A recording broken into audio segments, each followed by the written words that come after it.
এটা হচ্ছে মেঘের 15 অগস্টের গিফট। এটা কিন্তু আমি কিনে দিয়েছি পুরোপুরি, তাই তো বাবা? কি কি আছে দেখি। এই যে আমাদের পাশের দোকানে গেছিলাম এইমাত্র। এখানে কি আছে? গ্লাস বা বোল সেট, আর একটা বেশ নুডলস ফুডলস খাওয়ার চামচ।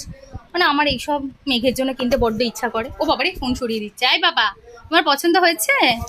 আজকে নাচ করে এসছে স্কুলে, বাপরে বাপ। তো চলো খুলি এবার আস্তে আস্তে এই জিনিসটা। এই যে জিনিসটা হচ্ছে এইটা, এটা কি সুন্দর গ্লাসটা দেখো। গ্লাস আছে, একটা বাটি, একটা এইরকম বাটি। ওরে বাবারে ওসব নিয়ে নিচ্ছে। আর একটা এই যে দুটো স্পুন। আর এই যে এটা মানে পেঙ্গুইনের মতো। বাবা দাঁড়াও একটু।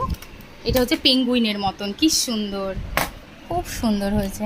একটা ব্লু ছিল, একটা ইয়েলো ছিল, কিন্তু আমার ব্লুটা বেশি ভালো লাগলো, তাই জন্য নিয়ে এসেছি। এবার ওস্তাদ এখন এইটাকে নিয়ে পড়েছে। ভেঙে যাবে, ভেঙে যাবে। ও খাচ্ছে, এমনি এমনি খাবে, ভাত দিলে তখন আর কিছু মুখে রয়েছে না। এই যে কি সুন্দর হয়েছে, সুন্দর হয়েছে।